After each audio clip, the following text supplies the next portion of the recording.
First meeting, y'all. Let's make it loud for Peter Chu.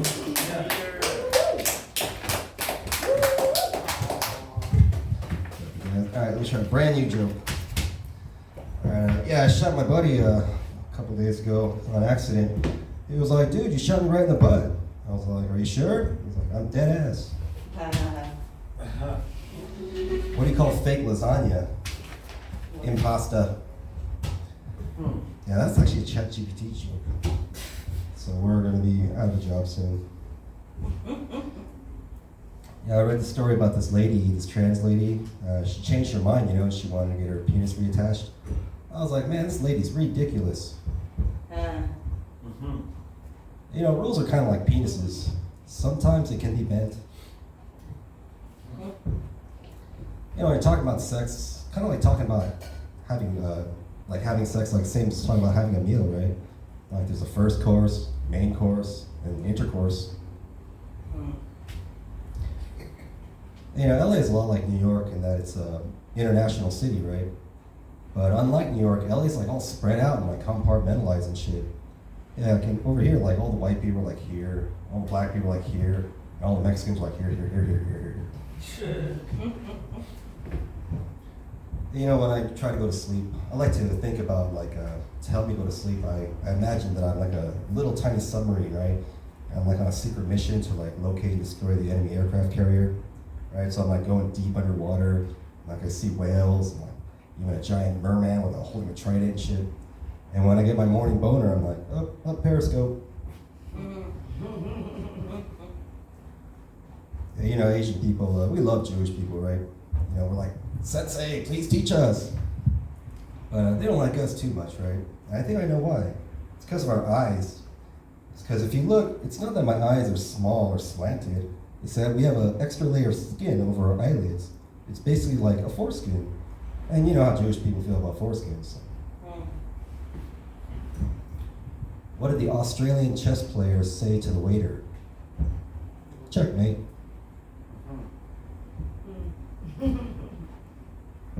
Yeah, one of my friends, she's Jewish. Jenna, the Jewish princess, we call her. And she's a staunch supporter of Netanyahu, the IDF, all that, And I get it, when she's talking about all that stuff. But when I hear what the Palestinians are saying, I get torn, Like, which side should I be on? Should I take the side of the Palestinians? Or should I choose genocide? Yeah, one of my buddies, Arab dude, and he doesn't eat pork, and that's cool, but he's always trying to pork shame me and shit. He's always like, oh, gross, we eat bacon and sausage. I'm like, man, I'm Korean, right? We eat dog, right? And I was watching the Oscars last year, and I was like, hey, look, they're bringing back The Mummy. But then I saw it again, I was like, oh no, that's just Al Pacino. Yeah, I had a real bad haircut a couple months ago. It sucks. Like, you ever had a haircut so bad that people start treating you differently? And they're like, this guy must have like a learning disability or something. Look at him. Yeah, your shit's fucked up when waitress at Denny's tying a bib around your neck. Yeah, O.J. Simpson died a couple years back or whatever last year. And it's pretty crazy, What was even crazier was the way he crashed the internet. Yeah, the second he died, like everybody under 40 years old got online and was like, who the fuck is O.J. Simpson? Yeah, a couple years, remember that boat that crashed in that bridge over in Baltimore last year? Yeah, it crashed in the Francis Scott Key Bridge. That's kind of ironic, right? It's like, oh, say, can you see? There's a giant fucking boat coming! Yeah, it said the boat came from Singapore. Right away, I was like, ah, crap, Asian driver, Yeah, in the news, they said the boat weighed like 200 million pounds. That's pretty damn heavy, right? It was actually even heavier before. It was actually 300 million pounds. But my ex-wife, she got off the boat right before it hit the bridge. So. And you know how people eat I don't understand how people eat veal and lamb and shit, little baby animals, right? It's kind of fucked up, don't you think? Like, why do they have to be babies? Why can't you let them grow up a little bit? I don't know.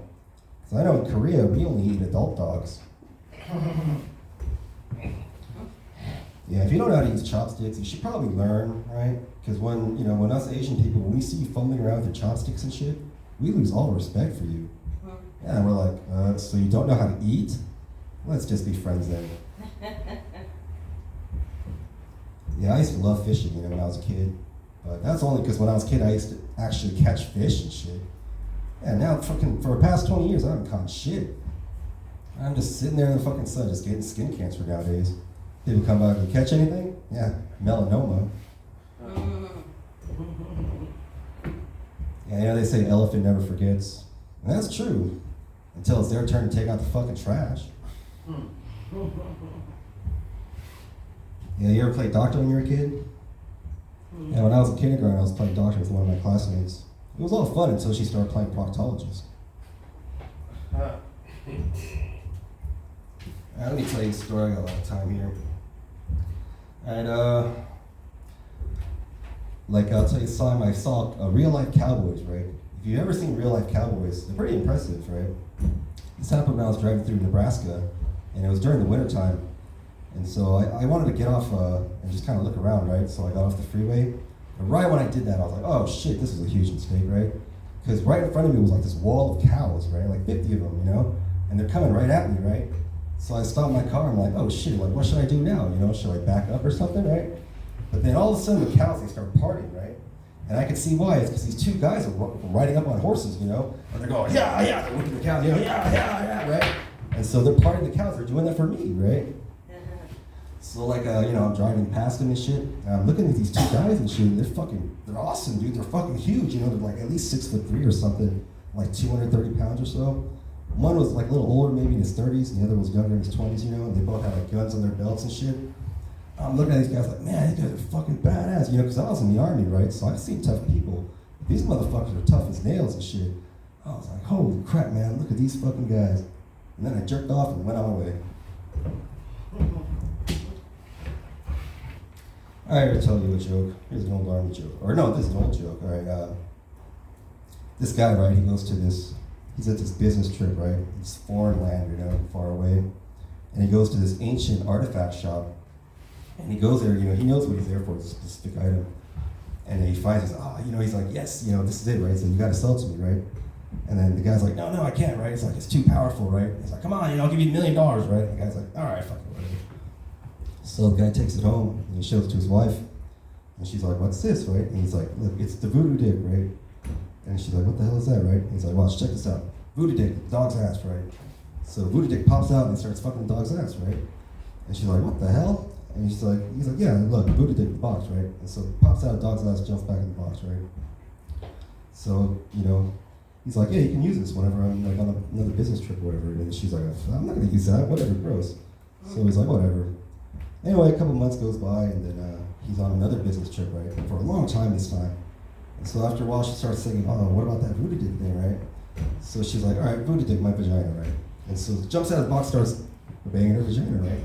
So she's like, oh, crap, and it works. But then she forgets how to turn it off, right? So the next day, she has to go to work. So she just puts her clothes on over everything. And she's at work, she's like, all right. And the boss like, what's going on with you, right? She's like, oh, nothing, nothing, right? He's like, no, there's definitely something, I can tell. And she's like, no, it's nothing. And he's like, no, you better tell me or you're gonna get fired. And she's like, all right, it's this thing called the voodoo dick. And he's like, what? Voodoo dick my ass. Yeah, you know, there's this billboards all over Hollywood about this blind mountain climber that climbed to the top of Mount Everest. It's pretty inspiring, right? But then I was thinking, well, how did he know he was on top of Mount Everest, right? You know, for all he knows, he could be on top of Mount Whitney, just like right over there. And then I was thinking, like, that's actually a pretty good business idea. Yeah, getting paid to take blind mountain climbers up to the top of Mount Everest.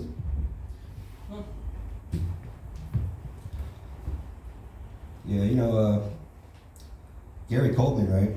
He was kind of famous for being a short person, right? I mean, he was only like 4'8", I think, when he died, you know? And he died pretty young. He was only like 42 years old. So, I mean, what can I say? By all accounts, Gary Coleman lived a short life. Yeah, I think phones are like way too powerful nowadays, you know? Like when I was a kid, you had to go to the store to get pornography, right? Nowadays, you got the whole porno universe literally in the palm of your hand. And in the other palm, well, you know.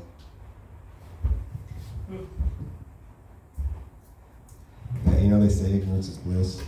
I think that's true, you know? I mean, look, you guys are pretty happy.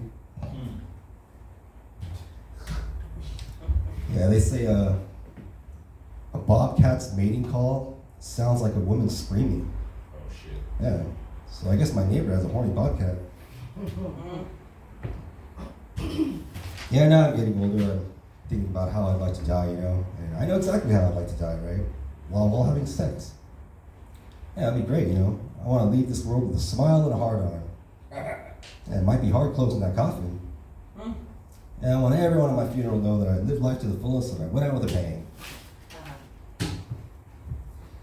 Alright, let me tell you another story. Alright, this happened the very first day of 8th grade, right? It was this huge fight that I didn't see, but everyone told me about it.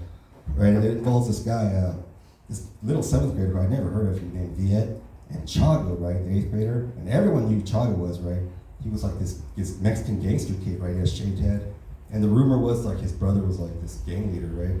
And so everyone's scared of Chago, and me too. Like I spent all 7th grade avoiding this guy, right?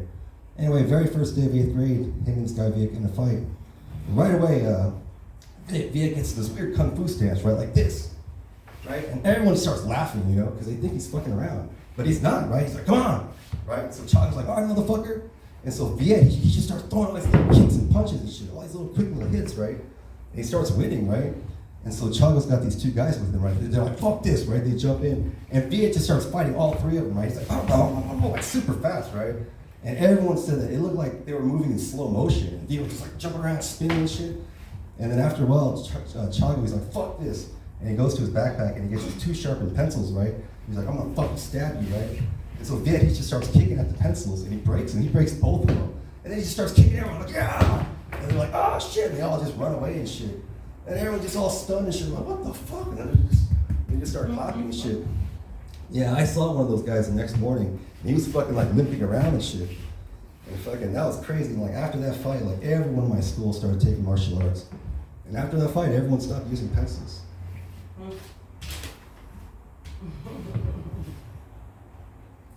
Yeah, you know, you hit a target right in the center, it's called a bullseye, right? But that's strange, because when was shooting a bull in the eye ever a thing? Never, right? And if anything, it should be called a girl's eye. Yeah, you know, Pride Month is coming tomorrow. I think what Pride Month is missing is a mascot.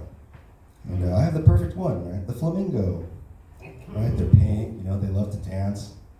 And they're like a peaceful, non-predatory type of bird, you know? Yeah, they just eat like algae and brine shrimp and shit. Yeah, nobody cares about that. And you know what a group of flamingos is called? They're called a flamboyance. And how gay is that, right? And even the name flamingo is flaming O. Like a flaming O, you know, it's like a burning butthole.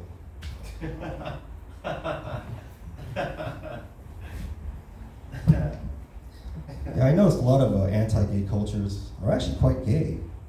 Like Arab culture, for instance, right? They're notorious for being harsh on their LGBTQ, yet Arab men openly hold hands in the street. That's hypocritical, right? They're like, don't act gay! La la la la la la la. And Russian men too, right? They're world famous for being violent towards the LGBTQ. But I was watching the Olympics once, and this Russian gymnast, after he finished his jump thing, instead of high-fiving his teammate, he like kissed him on the mouth. It wasn't just a pet either, they were like really going at it. Like, good job, Vladimir, come. That's very strange. It seems like men in other cultures enjoy like a level of intimacy with each other that we just kind of lack out here. You know, and I have seen it a little bit, right? Because I was in the army, right? You know, the army's very anti-gay because it's so gay. Yeah, you're like constantly surrounded by dudes and they're like half naked and sometimes just totally naked and shit. Like the shower's a perfect example, right? There used to be this one dude, he'd be in the shower every day with a rock hard boner. Yeah, at that time the policy towards gay people was don't ask, don't tell. Nobody had to ask this guy if he was gay or not. He's all knocking over shampoo bottles and shit. And it's shocking, you know, you walk in the shower, you're like, what the fuck? Eddie, soldier! And just, you know, in the army you're supposed to be hardcore, but not that hard, not that core. Yeah. You know, so I was watching this Bigfoot documentary and it struck me as how dedicated these Bigfoot hunters were. And they're so devoted to something that might not even be real. Like comedians in their careers. My name's Peter Chu. I'm out here. Thank you. Great stuff. Keep it going for Peter Come here, Chu, Peter. y'all.